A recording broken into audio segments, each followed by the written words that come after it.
அன்பானவர்களே, அன்பு வணக்கங்கள். மனித வாழ்வை பற்றியும் மரணத்திற்கு பின்னால் இருக்கின்ற மறுவாழ்வை பற்றியும் கள்ளம் தெளிவாக தெரிந்து கொள்ள வேண்டும் என்றால் முதலில் இந்த சேனலை சப்ஸ்கிரைப் செய்து தொடர்ந்து நாள்தோறும் வரும் வீடியோவை விடாமல் பார்த்து வாருங்கள். ஒரு அற்புதமான ஒரு ஞான கல்வி, வாழ்விலே உங்களை உயர்த்தக்கூடிய மேம்படுத்தக்கூடிய வாய்ப்பு, சந்தர்ப்பம் இறைவன் உங்களுக்கு தந்திருக்கிறார். இதை நீங்கள் புறக்கணித்தால் வாழ்க்கை வாழத் தெரியாமல் வாழ்ந்து மேல் உலகம் செல்லும் போது பல்வேறு விதமான நரக தண்டனைகளை அனுபவிக்க வேண்டிய அவசியம் ஏற்படும். ஆகவே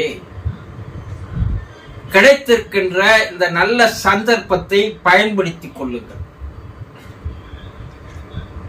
இது எங்கேயும் கிடைக்காது. யாரும் சொல்லி தர மாட்டார்கள்.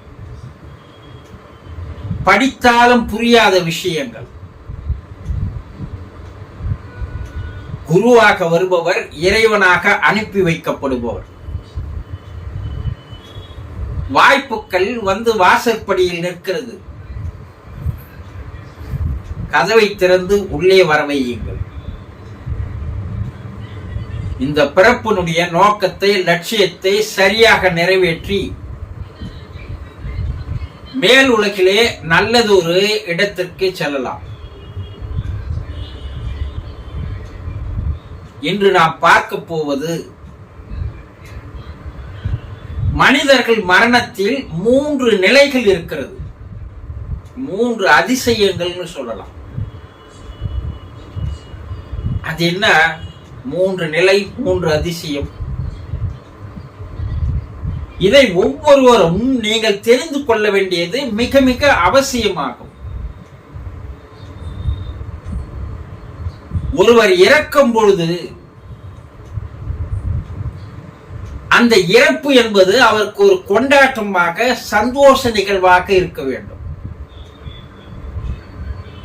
மரணத்தை கை காட்டி அழைக்கக்கூடிய ஆற்றலும் திறமையும் மனப்பக்குவமும் இருக்க வேண்டும். மரணம் அடையும் பொழுது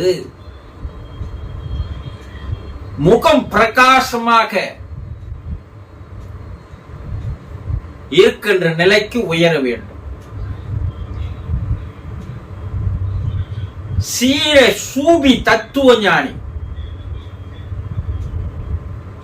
இஸ்லாமியத்திலே ஒரு பிரிவு இருக்கிறது, சூபி என்று ஒரு பிரிவு.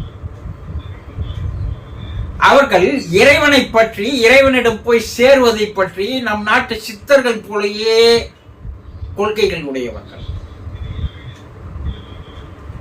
அதில் பயாசிக் என்று சொல்லக்கூடிய ஒரு சூபி ஞானி, அவர் இறந்த பிற்பாடு அவருடைய முகமானது மிக மிக பிரகாசமாக இருந்ததாக கூறுகிறார்கள். யோகானந்த பரமஹம்சர் அவர்கள் இறந்த போது அவருடைய முகமானது, அவருடைய உடலானது மிக மிக பிரகாசமாக இருந்தது. பல நாட்கள் அந்த உடல் வாடாமல், அழுகாமல், அவர் சிரித்த முகத்தோடையே அந்த பூத உடல் இருந்தது.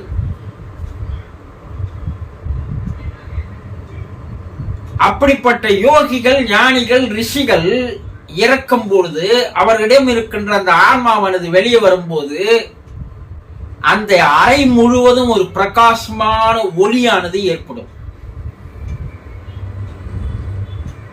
ஏனென்றால் அந்த ஜீவாத்மாவது பரமாத்மாவோடு நேராக போய் கலக்கின்ற அறிகுறியது.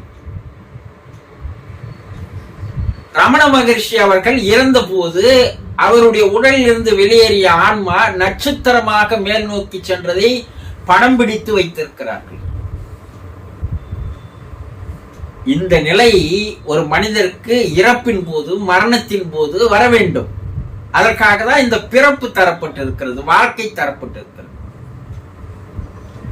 வாழும் பொழுதே கடைசி காலத்தில், கடைசி நேரத்தில் தெய்வமாக, இறைவனாக, ஆண்டவனாக மாறிவிடுவது, கடவுளோடு கலந்து கரைந்து விடுவது.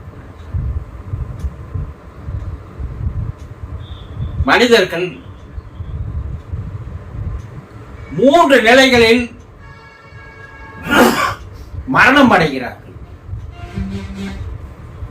முதல் நிலை, வாழும் பொழுது வாழ்க்கையிலே, மனித பிறப்பிலே உணவின் மீது அதிகமாக ஆர்வம் கொண்டவர்கள், அக்கறை கொண்டவர்கள், பிறந்ததே உண்பதற்காக தான் என்று வாழ்பவர்கள், காம இன்பத்தின் மீது அதீதமான ஆர்வம் கொண்டவர்கள். யார் அதிகமாக சாப்பிடுகிறார்களோ அவர்களுக்கு காம இன்பம் அதிகமாகிவிடும். பிறந்ததே உண்பதற்காக தான், உடல் இன்பத்தை அனுபவிப்பதற்காக தான் என்று கொள்கை இருப்பவர்கள். இவர்கள் இறக்கும் பொழுது இறப்பை இவர்களால் ஏற்றுக்கொள்ளவே முடியாது, ஜீரணிக்க முடியாது. அந்த இறப்பை அவர்கள் துக்ககரமாக கொண்டாடுவார்கள். மரணம் என்று வந்துவிட்டால் அந்த மரணத்தில் இருந்து வெளியேறி இந்த பந்தபாச உடல் இன்ப, உணவு இன்பத்தில் சிக்கிக் கொண்டிருப்பவர்கள், இந்த பூ உலகத்தை விட்டு போக மனமில்லாமல், ஆசா பாசங்களை துறந்து போக மனமில்லாமல் இங்கேயே அலைந்து கொண்டிருக்கின்ற நிலை. இவர்கள் தனக்குள் இருக்கின்ற ஆன்மாவை அறிந்து கொள்ளாமலேயே போய்விட்டார்கள். இவர்கள் இறந்த பின் இவர்களுடைய ஆன்மாவானது போகின்ற இடம் இருள் உலகமாகும். அதைதான் நரகம் என்று சொல்லுவார்கள். இந்த நரகத்தில் தான் அவர்களுக்கு இடம் இருக்குமே தவிர அருள் உலகிலே, ஒளி உலகிலே அவர்களுக்கு இடம் கிடையாது.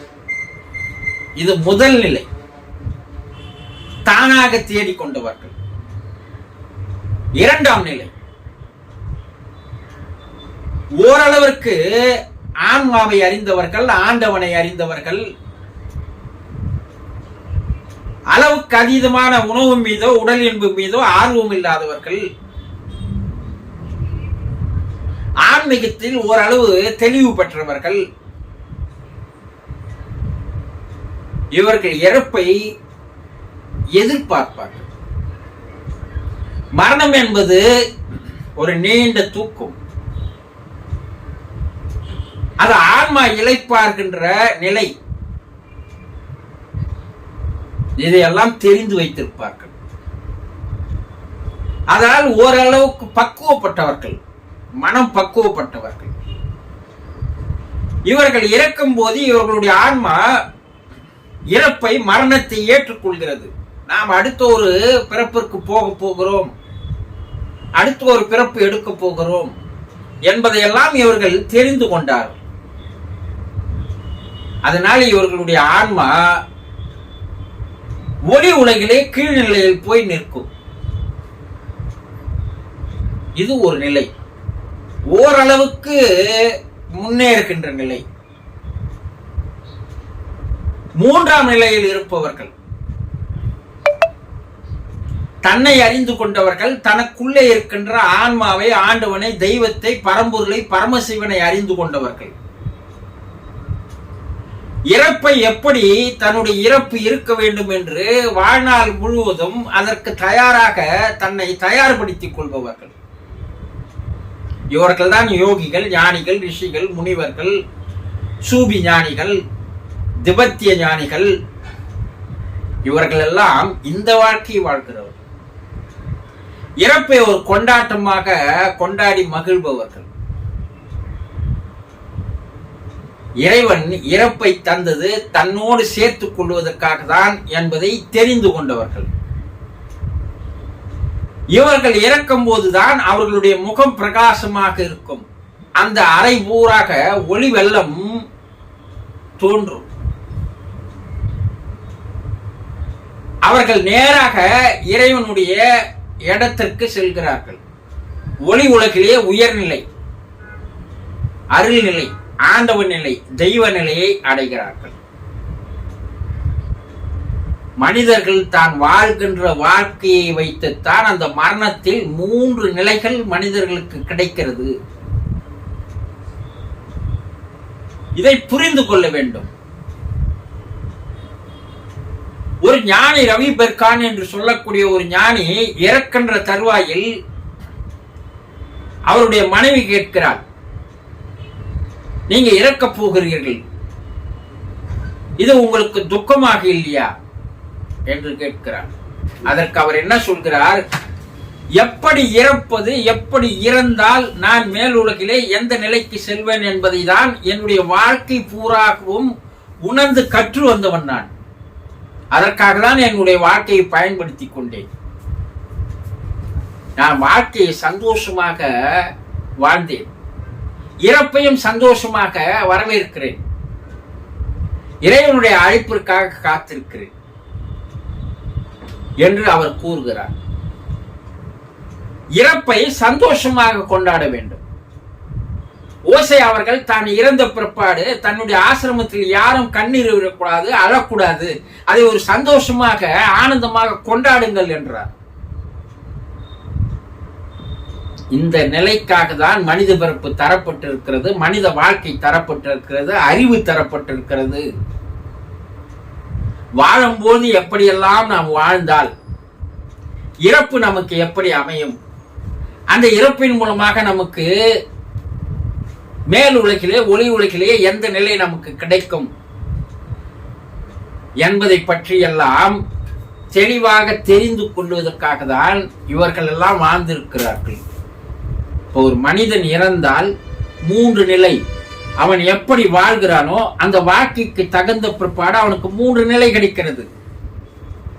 நீங்கள் வாழும்பொழுது எப்படி வாழ வேண்டும், நீங்கள் எப்படி வாழ்ந்தால் உங்களுடைய இறப்பு இந்த நிலைகளில் எந்த நிலை கிடைக்கும், மறுபிறப்பு இல்லாத நிலை, விடுதலை, மோட்சம், நிர்வாணம், சுதந்திரம் போன்ற நிலைகளை அடையலாம், தெய்வத்தோடு கலந்து கரைந்து காணாமல் போகலாம் என்பதையெல்லாம் தெரிந்து கொள்வதற்காக தான் இப்படிப்பட்ட விஷயங்களை உங்களுக்கு தெளிவாக கூறுகிறேன். இனிமேலாவது எப்படி வாழ வேண்டும் என்பதை, எப்படி வாழ்ந்தால் மேல்நிலை செல்லலாம் என்பதை தொடர்ந்து இந்த சேனலை பார்த்து வாருங்கள். அருமையான, அற்புதமான, கருத்தாழமிக்க, உண்மையான விஷயங்களை தெரிந்து கொள்ளலாம். தெரிந்து கொண்டீர்களா? சந்தோஷம்.